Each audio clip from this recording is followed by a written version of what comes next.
प्यारे विद्यार्थियों नमस्कार, सभी को राधे राधे, जय श्री कृष्णा। और इस वीडियो के अंदर हम जानेंगे कि बिना पढ़े बीए परीक्षा में पास कैसे हो। बिल्कुल आपने सही सुना प्यारे विद्यार्थियों, और आपने सही वीडियो का चयन किया है। मैं यहाँ पर आपको बताने वाला हूँ कि आपने कुछ भी नहीं पढ़ा है, कल आपका पेपर है, परसों आपका पेपर है, 3 दिन बाद आपका पेपर है, तो आपको कैसे अटेम्प्ट करना है। और आपने बुक को छेड़ा भी नहीं, यानी बुक को उठाकर भी आपने नहीं देखा, फिर भी आपको कैसे करना है, अच्छे नंबर से पास कैसे होना है, ठीक है, वो इस वीडियो के अंदर हम जानने वाले हैं। तो प्यारे विद्यार्थियों कुछ नियम आपको मैं बताने वाला हूँ, ठीक है। ये देखिएगा आपके सामने मैंने 6 बिंदु लिखे हैं।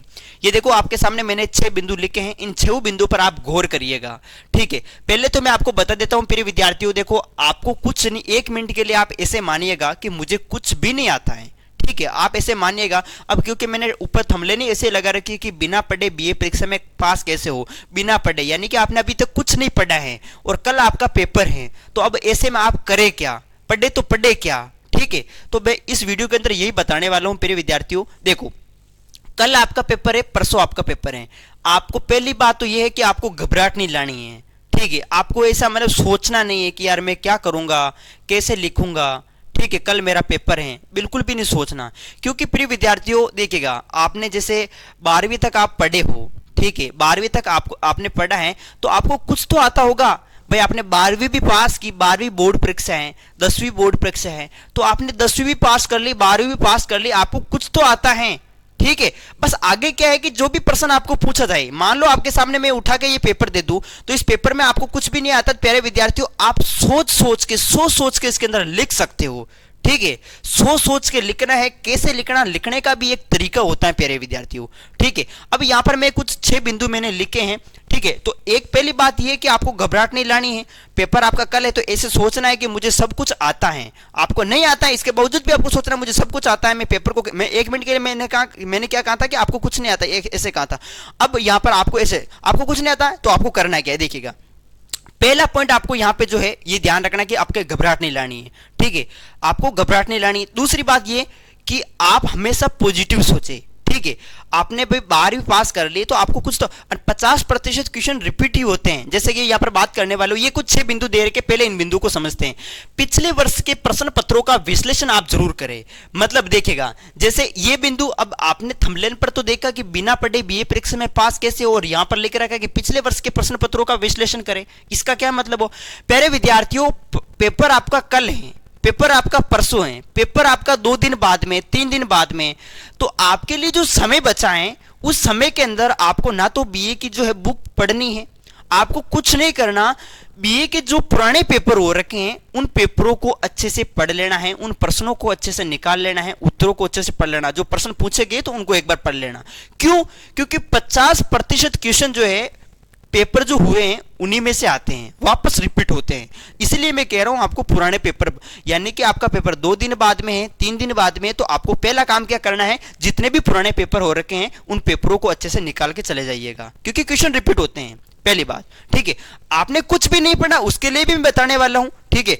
दूसरा, आसान सवालों के जवाब आपको पहले करना है। ये उनके लिए जिन्होंने अभी तक कुछ नहीं पढ़ा है। प्यारे विद्यार्थियों ध्यान रखना, जिन्होंने अभी तक कुछ नहीं पढ़ा है, आपने पेपर को उठाया, ये मान लो ये पेपर है, पेपर को उठाया आपने। अब इस पेपर को देखते हुए पहला प्रश्न ही नहीं आ रहा है, दूसरा भी नहीं आ रहा है, तीसरा भी नहीं आ रहा है, चौथा भी नहीं आ रहा है, 5वां भी नहीं आ रहा है, बाकी आप देखते देखते 16वां प्रश्न मुझे आ रहा है, 11वां मुझे आ रहा है, 12वां मुझे आ रहा है।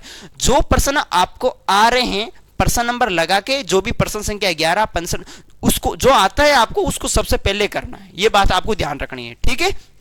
ये देखो, फिर यहां पे आपको एक जरूर उत्तर लिखते समय अच्छी प्रेजेंटेशन पर ध्यान दे, यानी कि उत्तर जो होना चाहिए, आप आंसर लिखने जा रहे हैं तो आंसर बिल्कुल साफ सुथरा होना चाहिए, खुले शब्दों में होना चाहिए, ठीक है। तो लिखावट पर आपको यहां पे विशेष ध्यान देना है, ये बात भी आपको जरूर ध्यान देनी, ठीक है। फिर यहां पे लिखावट साफ और समझने योग्य हो, ताकि परीक्षक जो है, आपके जो टीचर हैं, वो कॉपी जो चेक कर रहे हैं उनको समझ में आ सके, ठीक है। जो प्रश्न आपको आते हैं उसको पहले आपको करना है।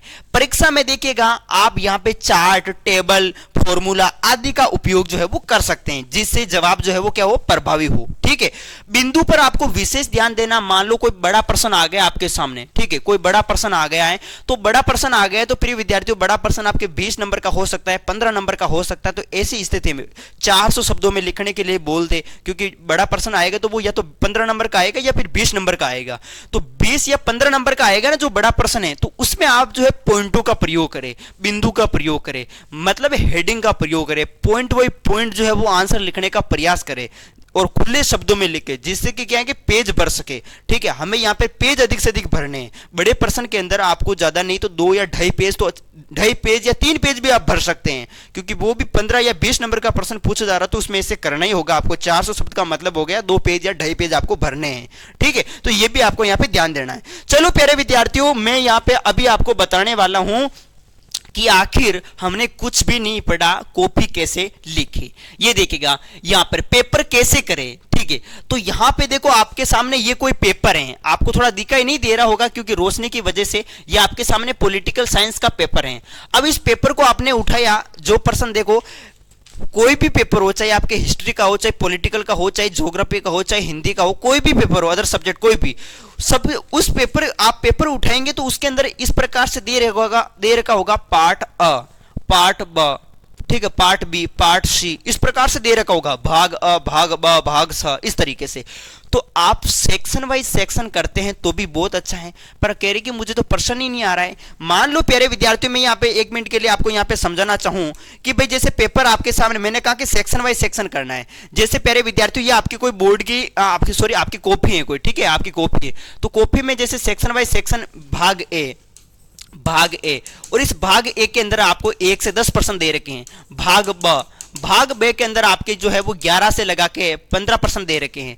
ठीक है, भाग से के अंदर जो है यहाँ पे 16 से लगा के 16 से 20% दे रखे हैं, इस प्रकार से दे रखे हैं। तो भाग ए के अंदर देखो आपको 1 से 10% दे रखे हैं। तो यहाँ पे आपको मान लो इन सेक्शन के अंदर आप देखेंगे भाग ए में मुझे कितने परसेंट आ रहे हैं, 10% दे रखे, उसमें से मुझे 5% आ रहे हैं। भाग बे में 11 से 15 दे रखा, उसमें से 2% आ रहे हैं। तो प्यारे विद्यार्थियों, भाग ऊपर आप सेक्शन वाइज सेक्शन करें, कॉपी में जो है सबसे पहले आप ऊपर ही ऊपर लिखे भाग अ। जो भी सेक्शन आप करने जा रहे हो, भाई भाग बे पहले कर रहे हो या भाग से पहले कर रहे हो, जो भी सेक्शन हो वो सेक्शन ऊपर लेके कॉपी के ऊपर।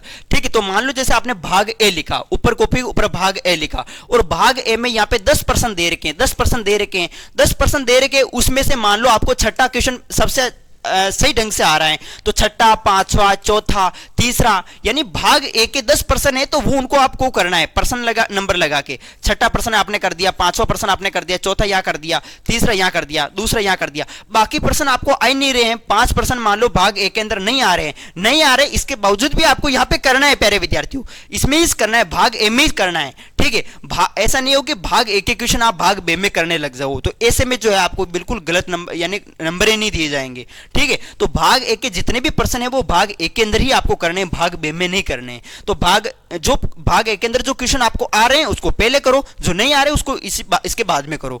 फिर भाग बे के अंदर देखो मैंने क्या कहा कि इसमें से 11 से 15 यानी 5% दे रहे हैं, उसमें से 2% आ रहे हैं, तो 2% को पहले करो। मान लो जैसे आपको 12वां प्रश्न पहले आ रहा है तो पहले करो, फिर आपको यहाँ पे 14वां प्रश्न कर लेना है, जो भी आपको आता है। ठीक है, फिर बाद में जो बच गए हैं वो भाग बे के अंदर ही आपको करने हैं, इस प्रकार से। यानी कि ऊपर आपको सबसे पहले क्या लिखना है, सेक्शन लिखना बहुत जरूरी है।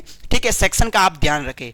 ठीक है, जिससे क्या होगा प्रिय विद्यार्थियों पे एग्जामिनर सोचा, जो आपके जो टीचर होगा वो कॉपी चेक करने वाला, वो सोचेगा कि बच्चे ने काम अच्छा कर रखा है। ठीक है, सेक्शन वाइज सेक्शन कर रखा है। ठीक है, जिससे कि आपको और अच्छे नंबर दिए जाएंगे, एग्जामिनर देगा आपको 100% देगा, टीचर आपको देगा। ठीक है, अब यहां पर देखिएगा प्रिय विद्यार्थियों, शब्द सीमा का भी आपको यहां पे ध्यान रखना है। शब्द सीमा विशेष तौर से देखो यहां पे, जैसे मान लो भाग ए है, भाग ए के अंदर जो 10% दे रखे हैं उनकी शब्द सीमा 20 शब्दों से अधिक नहीं होनी चाहिए। भाग ब के अंदर जो है 11 से 15 जो % दे रखे हैं उनकी शब्द सीमा जो है 50 शब्द से अधिक नहीं होनी चाहिए। भाग से के अंदर जो है उनकी शब्द सीमा 400 शब्दों से अधिक नहीं होनी चाहिए। ऐसे दे रखा होगा और उसके नंबर भी दे रखे कि इन सभी के नंबर समान है। तो यहाँ पे 20 शब्द का मतलब क्या हो गया, 2 नंबर वाले प्रश्न, एक प्रश्न आपके 2 नंबर का होगा। ठीक है, एक प्रश्न 2 नंबर का होगा, तो 20 शब्द में आपको आंसर लिखना होगा, तो एक प्रश्न 2 नंबर का होगा, तो या 2 या 3 लाइनें आपको जरूर लिख के आनी है। 20 शब्द का मतलब हो गया आपको 2 या 3 लाइनें अच्छे से लिख के आना है प्यारे विद्यार्थियों, ये बात ध्यान रखना आप सभी। 2 या 3 लाइनें लिखनी है, 20 शब्द में आपको 2 या 3 लाइनें लिखनी है। ठीक है, 50 शब्द के लिए बोल रहे हैं, तो 50 शब्द का मतलब वो 4 नंबर का क्वेश्चन है आपके, 4 नंबर का। तो यहां पे आपको 5 या 6 लाइनें जो है वो अच्छे से करके आनी है, 5 या 6 लाइनें करके आना है। ऐसा नहीं होगी 50 शब्द का पूछ रहा, हम 1 लाइन में आंसर लिख के आ रहे हैं, तो फिर वो नंबर नहीं देगा। ठीक है, 400 शब्द के लिए बोल रहे हैं, तो यानी कि वो 20 नंबर का प्रश्न होगा, एक प्रश्न 20 नंबर का होगा, वो 400 शब्द के लिए बोल रहे हैं, तो आपको यहां पर 2 पेज करने ही है। 2 पेज तो मिनिमम, 2 पेज तो आपको करने ही है। 2 पेज से ज्यादा भी करना है, जैसे 2 या पेज या 2 या 3 पेज कर सकते हो, ज्यादा से ज्यादा आप 3 या 4 पेज कर सकते हो, ठीक है। तो 2 पेज प्लस ही आपको करके आना है, ऐसा नहीं कि भाई 2 पेज से कम करो, ठीक है, क्योंकि वो 20 नंबर का क्वेश्चन है और 2 पेज में नहीं आ रहा है तो फिर क्या बात, ठीक है। 2.5 पेज तो आपको करके आना है, 2.5 या 3 पेज, ठीक है। तो 400 शब्दों में ये, तो यानी यहाँ पे मैं कहने का मतलब ये है प्यारे विद्यार्थियों, शब्द सीमा को आपको ध्यान रखना है। अब हम कैसे करें, हमें तो आता ही नहीं है। तो प्यारे विद्यार्थियों, अब नहीं आता है तो देखो मेरी बात सुनो, शब्दों के बीच स्पेस होना चाहिए, यानी खुला लिखे। आपको कुछ नहीं आ रहा ना, आपने पढ़ा है पेपर को, अरे कुछ तो आता होगा, उसके मान लो 20% आए हैं, 20% में तो आपको 5% तो आते होंगे, कुछ तो आता ही होगा प्यारे विद्यार्थियों। हम बोर्ड एग्जाम पास करके आए हैं तो हमें कुछ तो आता ही होगा। जो आता है, मान लो भाग ए, भाग ब, भाग सी में नहीं आ रहा है तो सेक्शन को छोड़ देना, क्वेश्चन बिल्कुल ही कम आ रहे हैं तो सेक्शन को छोड़ देना, फिर जो पर्सन है पर्सन संख्या लगा देना, 15वां पहला कर देना, जो आता है उसको पहले कर देना, ठीक है। और थोड़ा सोचो, सोच के करो, सोच के करो, ठीक है, सोच के करना प्यारे विद्यार्थियों। पर्सन नहीं आ रहा तो उसके इर्द गिर्द जो भी चीजें हैं, इर्द गिर्द जो भी बातें हैं वो आप लिख सकते हैं उस क्वेश्चन के अंदर, ठीक है। सोच के करिएगा, नहीं आ रहा है तो भी सोच के करो, आप सोच के कर सकते हैं, उसके उससे रिलेटेड, उससे संबंधित कुछ भी आंसर आप लिख सकते हैं, ठीक है। हाँ, तो ये आपको करना है। और बाकी शब्दों के बीच स्पेस होना चाहिए, यानी कि खुला आपको लिखना है, शब्दों के बीच स्पेस होना चाहिए। जैसे कि यहाँ पे ये देखिएगा, जैसे मान लो हेडिंग का ध्यान आपको जरूर देना है। जैसे प्रश्न आ गया भाई महात्मा गांधी नरेगा को समझाओ, तो यहाँ पे महात्मा गांधी नरेगा इस प्रकार से आपको हेडिंग लगा देनी है। हेडिंग लगाने के बाद प्यारे विद्यार्थियों यहाँ पे आपको करना होगा, देखो इस प्रकार से मैंने शब्दों के बीच में इस प्रकार से स्पेस लगा रखा है, देखो स्पेस गैप छोड़ रखा है, ठीक है, ताकि टीचर को यहाँ पे समझ में आ सके। इस तरीके से बीच में आपको गैप छोड़ना है। इससे क्या फायदा होगा, इससे ये कि कॉपी भी आपकी भरेगी, ठीक है, कॉपी भी अच्छे से अच्छी भरेगी, और एग्जामिनर जो कॉपी चेक करेगा टीचर, उसको भी समझ में आएगा कि बच्चे ने लिखा क्या है, ठीक है। अब शॉर्टकट बात आपके लिए प्यारे विद्यार्थियों, आपने कुछ नहीं पढ़ा है तो आप आसान सवाल जो है पहले करें, ठीक है। जो आपको आ रहे हैं, जो प्रश्न आपको आ रहे हैं उसको आप पहले करके आइएगा। शब्दों को आपको जो है वो खुला लिखना है, शब्दों को खुला लिखना है। बिंदु पर आपको ध्यान देना है, कोई बड़ा प्रश्न है तो वहां पर आप पॉइंट बाई पॉइंट बनाकर लिखे, ठीक है। अब कैसे लिखे, आ ही नहीं रहा है तो सोच कर लिखे, कुछ भी लिखे, सोच समझ के लिखे, ठीक है। इर्द गिर्द बातें, प्रश्न के इर्द गिर्द बातें कुछ लिख सकते हो आप। चार्ट, टेबल, फॉर्मूला इसका आप प्रयोग कर सकते हैं, और शब्द सीमा का भी यहाँ पे आप विशेष ध्यान रखना है, क्योंकि यहाँ पर 20 शब्द के लिए बोला है तो आपको 2 या 3 लाइनें लिख के आनी है, ना कि आपको 6 या 7 लाइनें, ठीक है। तो इस प्रकार से प्यारे विद्यार्थियों आप कर सकते हैं। जिसको कुछ नहीं आता है वो सोच समझ के करे, जो आते हैं प्रश्न उसको पहले करे। बस आज के लिए इतना ही। अगर इस तरीके से करेंगे तो प्यारे विद्यार्थियों 100% टीचर आपको नंबर देगा, ठीक है। चलो मिलते हैं और किसी नए टॉपिक के साथ। मान लो अभी भी किसी प्रकार का कोई डाउट है तो मुझे आप कमेंट कर सकते हैं, मैं जरूर आपको रिप्लाई करूंगा। ओके, धन्यवाद।